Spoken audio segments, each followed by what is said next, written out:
Hello friends, welcome to my channel. In this video I'm going to describe how I've used research to create short trigger videos to help social work students and practitioners explore the ethics of using social media in their professional practice. I've made these short videos freely available, so do make sure you use them. The learning design I'm going to outline really works because it encourages thinking, discussion and debate. I hope that you find this design useful in your own thinking about this topic and also in your teaching. While I'm going to use the social work profession as an example in this video, this approach can be used by any other discipline exploring the complexities of social media use in professional health or social care practice. Just a little bit of background about the research. I was really lucky to be part of a research team looking into what makes good relationships between social workers and families engaged in the child protection system. While undertaking this research, we came across situations in which social workers did or didn't use Facebook to find out information to keep children safe. In our research paper, the link to which I've provided below, what we found was that there were 3 ways in which child protection social workers were either influenced or not to use Facebook to explore the lives of the family members that they worked with. And these 3 areas are monitoring, surveillance and being drawn in. Once you read the research, you'll see that this is a complex area to teach and explore. However, I'm going to show you how I teach the subject by using short trigger videos. I'm hoping that you copy this approach for your own purposes. If you do use this teaching approach, I'd love to hear how you're using it and how it worked. So please do let me know by leaving some comments in the section below. So how do I teach the ethics of social media use in professional education using short trigger videos? What you'll see is that I've created 3 short trigger videos using some software called Adobe Animate. If you want to create your own short videos, you don't have to use software like Adobe Animate. You can simply whip out your phone and make your own short videos. What I'm going to do now is I'm going to go through my teaching process. So you'll see here what I've done is I've called this teaching session Facebook Lessons from Research. And I'm going to use discussion case studies as opposed to the simple delivery of information. So let's break this down a little bit. How would this work? In terms of preparation, the first thing I would ask you to do is download the research paper, which is available in the section below. And then in the teaching session, what I tend to do is split the learners into groups of between 6 to 8 learners so that they can engage in discussion and debate. Then make sure you have access to the short video playlist. I've provided a link to this at the end of this video. In terms of the learning process, the first thing I would do is pose an overall trigger question, and I'll show you what this looks like shortly.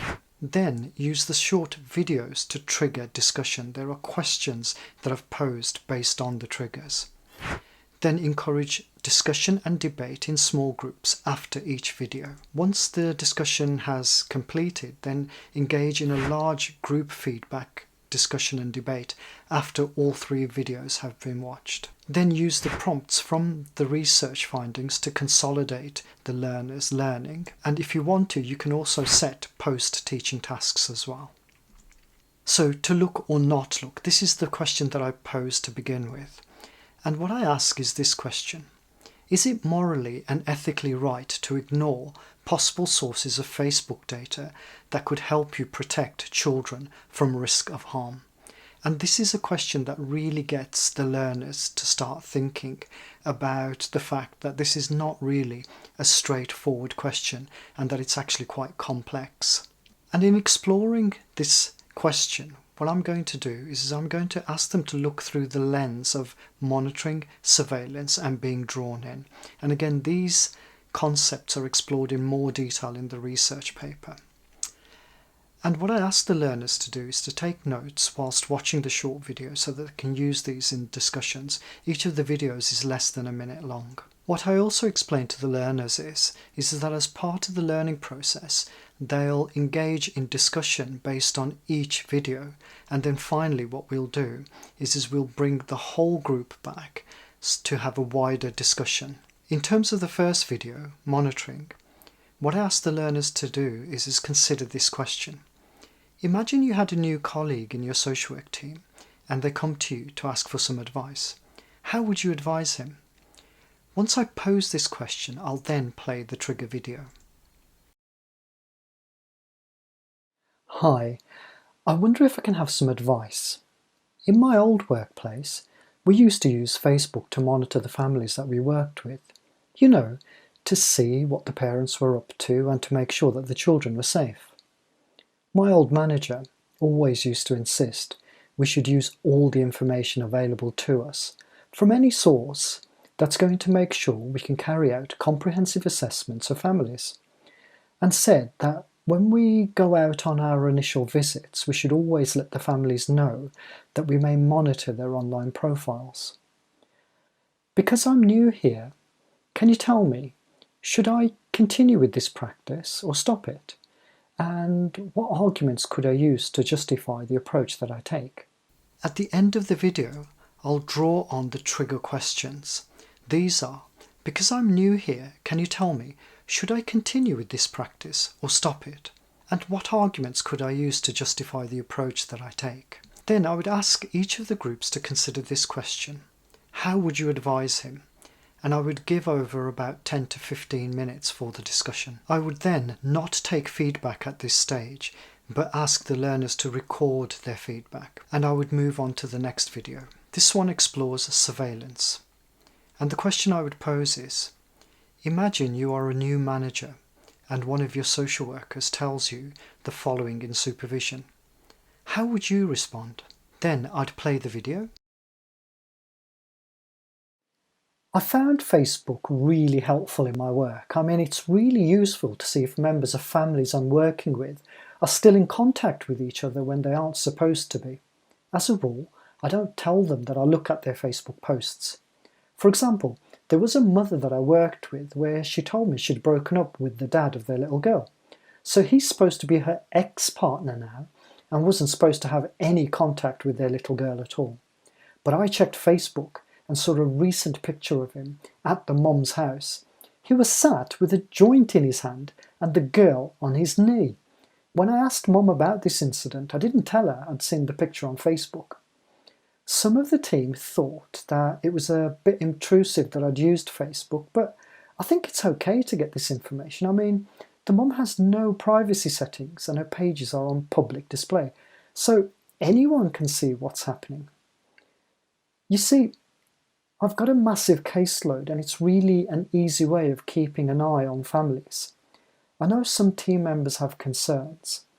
I want your permission to carry on with this way of working because don't you think it's morally and ethically right to use whatever sources we have to see if children are at risk so that we can intervene to keep them safe? Once the video is finished, I'd then use the trigger questions again. And these are, I know some team members have concerns.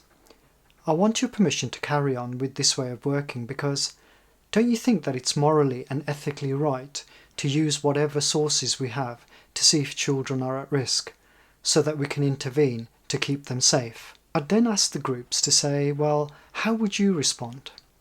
And then again, encourage 10 to 15 minutes of discussion and debate in the small groups. Again, I would not take feedback at this stage, but encourage the group to write down their responses. Finally, I'd go to the third video, which is drawn in. And again, I'd read the text to say, imagine you are a manager and one of your social workers comes to you and tells you the following. How would you advise him to proceed? Then I'd show the video. You know that I'm not on Facebook and I don't know how to use it. Even if I could, I wouldn't go looking for online information about the families I'm working with because I think it's an invasion of their privacy. You know that I've always thought that it's important to develop good working relationships with families to encourage positive changes, and that to do that we have to be open, honest, and have respect for their privacy. But recently, you know the new case that I've taken on? Well, I've had different family members sending me screenshots from Facebook showing me things like adults who aren't supposed to have contact with the children being in their house. I am concerned about what I've been sent, but I'm cautious because I don't think you can always guarantee that anything that's put on Facebook is factual. I need some advice. Can you tell me, should I act on the information I've been sent or ignore it? Should I ask somebody from the team to look to see if the Facebook posts are real? And If I have to act on this information, I want to tell the family that the information has come from their Facebook posts. What do you think would be the pros and cons of me doing this? From the drawn-in video, I'd pose the following to the groups. I need some advice. Should I act on the information I've been sent or ignore it? Ask someone from the team to look to see if the Facebook posts are real. And if I have to act on this information, I want to tell the family that the information has come from their Facebook posts. What do you think will be the pros and cons of me doing this? Then I'd ask the groups, how would you advise him to respond? And here, I'd give them between 15 minutes to 30 minutes to consider their responses, because this is quite a complex set of questions. Once each of the groups have finished their discussions, I'd then draw feedback from them into a larger group discussion. During this discussion, I would use the following points for them to consider, and these points are based upon our research findings. And one of the things that we want to put across to the groups is that it's not as easy as look or don't look. It's a complex area that's influenced by many factors. And some of the areas that you can discuss in more detail include the following, but are not limited to these. One of the areas to look at is ethics, and it would be good actually to have access to the codes of your particular profession. But in exploring this, we'd look at, well, if somebody decided that they didn't want to look, primarily they're taking a Kantian ethical stance, which means that actions should carry the principle of respect for persons. Therefore, any action that results in a social worker deceiving or acting covertly to access a family's social media information to undertake child protection work is considered morally wrong. So if you do take this position, this is your principal ethical stance, which again is Kantian. Now, if the family do give their permission for the social worker to view their social media information, then this would fall under the category of monitoring. For those social workers who would look, primarily they take a utilitarian ethical stance. Here they would consider that the moral worth, the rightness or wrongness of an action lies in its consequences, and that the right action is that which produces the greatest good for the greatest number of people. What they would probably consider is that if a good consequence is produced, such as protecting a child from harm, then the principle of justice is achieved. In these cases, where they don't seek permission of the family and view their social media information, then this would be considered surveillance. Another topic that you can explore in your discussions and feedback in the larger group is accessibility. Trottier notes that social media makes large sections of social life visible, and investigative agencies, in this case the social workers, can take advantage of that visibility. And Boyd states that social media has a performative aspect which can lead to posts which exaggerate or misrepresent the truth. There must be an element of you questioning the reliability of online findings. And again, you should use your skill as an educator to draw out some of the discussions that the performative aspect could have in terms of representing what's really going on in the family's life. And Colmes and Taub also use an analogy of a practitioner physically following a service user compared to following them around online, and that the crucial difference between this analogy and the intentional searching for client information on the internet are the ease, convenience, invisibility, and inexpensive nature of the activity. What you could draw out here is how easy it is to just sit at your desk and conduct surveillance or monitoring without actually having to go out and follow the family member. And again, this could be used to explore some of the issues that arise around accessibility. Being drawn in was an interesting element of our research and one that's not been written about anywhere else. Social workers who didn't want to use social media had a strong Kantian ethical position of wanting to respect the service user's rights to privacy. They also wanted to develop good relationships, and to do this, wanted to be open and honest in their interactions, even when working under difficult circumstances. And in some cases, there was a situation in which the social workers didn't know how to use social media, so to do so would have meant them having to learn new additional skills. And even in situations where they didn't know how to use social media, some ended up in situations where they were unwillingly drawn in, because in the main they ended up being risk averse and potentially moving into a utilitarian as opposed to a Kantian stance. One other area that you may want to explore in your teaching is the lack of clarity when it comes to viewing social media as an agent of the state. In England, under English legislation, the Regulation of Investigatory Powers Act, or REPA, appears to bar professionals from using social media in an investigatory capacity. And this act also says that viewing social networking sites by members of the state, such as social workers, in an investigatory capacity once is not classed as surveillance and does not require REPA authorization.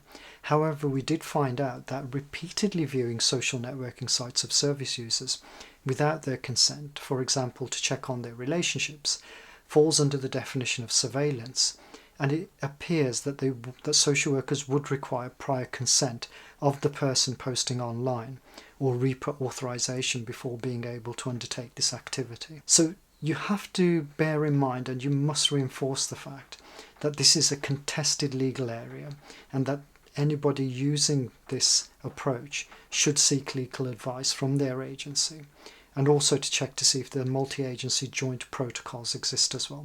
And again, this is up for discussion in the larger group. Another finding from our research which you'd want to explore is anxiety and how it can create a major influence in social workers actually looking at social media profiles. You can explore how austerity, a lack of resources, increases high levels of anxiety because of the larger caseloads that social workers have to carry. Now, there are also some service users who don't want social work involvement and can be uncooperative and secretive, and therefore we found that some social workers' use of Facebook was an attempt to find out more about what was going on in the lives of the families, especially where they were meeting this resistance to working with social workers. For the social workers, this was part of their strategy to cope with anxiety and risk, and for workers and the organisation to be able to defend themselves against the unbearable feelings of uncertainty, particularly those that are created around the safety of children. And the culture of social work and child protection that produces these anxieties is unlikely to change unless the emotional complexity of the work and the risks and dangers it deals with day in and day out is acknowledged, and adequate resources and meaningful emotional support and supervision is provided for staff. Again, these are elements that you want to draw out in the discussion in the large group, because they do have an impact in terms of whether social workers end up looking at social media information or not. So this is the design I would use, and also some of the prompts I would use for discussion in the larger group. So what's it like using this approach? Well, I found that rather than just the dry delivery of our research findings, using these short trigger videos actually encourages discussion and debate in small groups. And then when we draw the large groups together and take the findings from the research, it encourages a much more deeper, richer learning experience. And the reason for this is because in the discussion and debate, what the learners are doing are thinking about the complexities of the approach as opposed to just a simple set of PowerPoints delivering information. And discussion and debate about these types of complex topics is important because what it does is it helps the learners prepare for what they would do in their actual practice setting. I'd encourage you to use this approach. Amend it as you see fit after you start using it, and then let me know how it works for you by leaving some comments in the section below. I've provided links to the free short trigger videos just here, and there's other videos that you might find useful as well. I hope you found this video useful, and I look forward to seeing you next time. Bye.